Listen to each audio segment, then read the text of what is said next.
اور میں دیانتداری سے مسجد میں باوضو بیٹھ کر جمعے کے دن مشورہ دیتا ہوں حکومت کو اور وزیر قانون کو مشورہ دیتا ہوں کہ نہ فرعون کی حکومت ساری زندگی رہی، نہ نمرود رہا، نہ جاج بن یوسف رہا، نہ یزید رہا، اور یار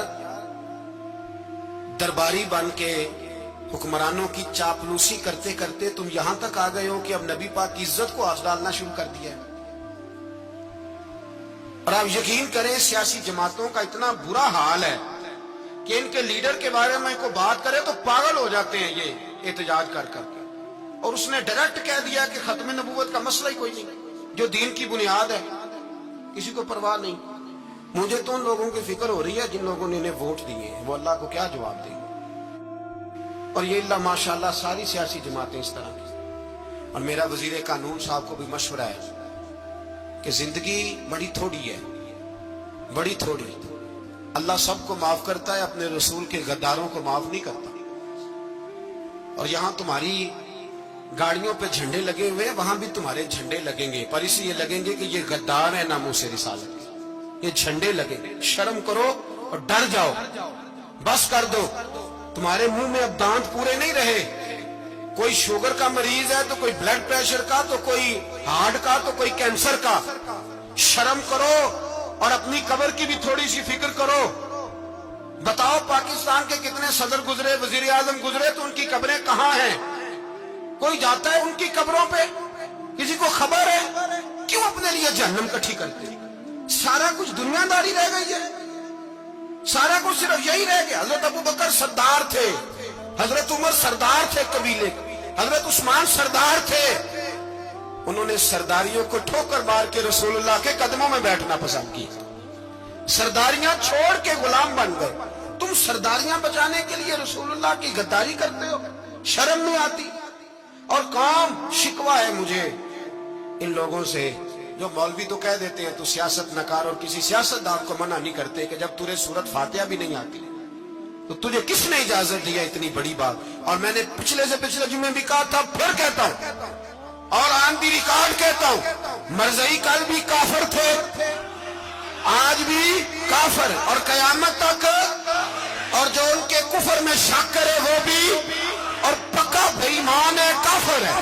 وہ وزیر قانون ہو یا صوبائی ہو یا وفاقی ہو، من شک فی کفر ہی فقط کفر، جو مرزائی کے کفر میں شک کرے وہ بھی کافر ہے۔ ہمارے رسول آخری رسول ہے، ہم کسی کو یہ اجازت نہیں دیں گے کہ وہ ختم نبوت میں رکھڑا ڈالنے کی کوشش کرے، ہم کسی کو یہ اجازت ہے۔ اور تم نے قوم کو لوٹا، لوٹتے رہو، اب ایمان پہ ڈاکے تو نہ ڈالو۔ تمہیں دولت لوٹ کے پیٹ نہیں بھرا، اب ایمان لوٹنا شروع کر لیا ہے۔ تمہارا فیکٹریاں لوٹ کر، قومی خزانہ لوٹ کر پیٹ نہیں بھرا، بھائی مانو اب دین بیچ کر اپنی حکومتیں پکی کرو گے۔ اور وہ لوگ بھی تیار ہو جائیں جو ان بے ایمانوں کو منتخب کرتے ہیں، ان سے بھی سوال کرے گا ختم نبوت کا موضوع قیامت کے دن کہ تم بتاؤ، ان کو سپورٹ کرتے تھے جو رسول اللہ صلی اللہ علیہ وسلم کے بعد بھی کسی نبی کو نبی ماننا درست جانتے تھے۔ شرم آنی چاہیے، خیال ہونا چاہیے۔ اور میں نے کہا کہ ہمارا دل نہیں چاہتا، آپ یقین کریں، ہمیں شوق ہے جلوس نکالنے کا، تمہارے خلاف باتیں کرنے کا۔ تم نے روز تھرمامیٹر نکالا ہوتا ہے، چیک کرتے ہو کہ ایمان کتنا ہے کتنا نہیں ہے۔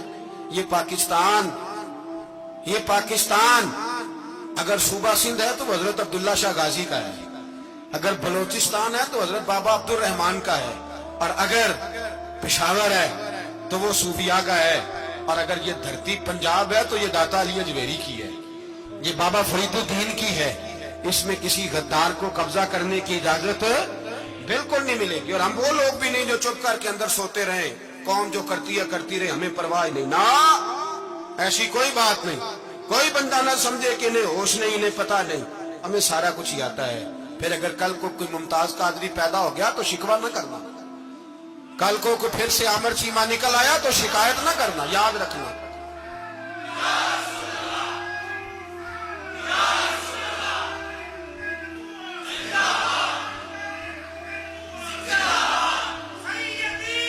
تو میرے بھائی کھول کے بولو، یا نبی رسول کے بولو،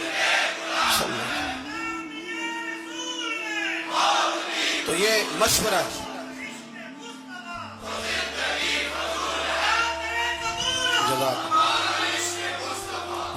تو یہ تمہیں مشورہ ہے.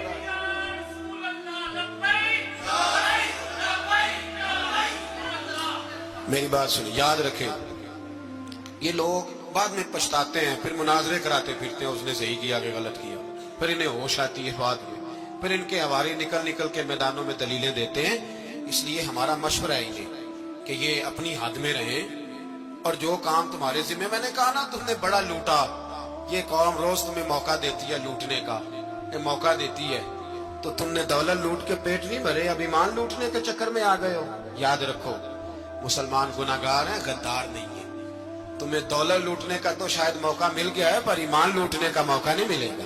تو اس لیے اس کو لگام دو. اور ویسے بھی کتا جو پالتو ہوتا ہے نا، اس کو گھر کے اندر سنگلی سے باندھ کے رکھنا چاہیے. یہ تمہارے بوٹ بوٹ چاٹتے ہیں، بھونکتے ہیں تمہارے حق میں، وزارتیں لیتے ہیں. ہم نے تو کوئی وزارت نہیں لی تم سے، اور نہ ہمیں شوق ہے.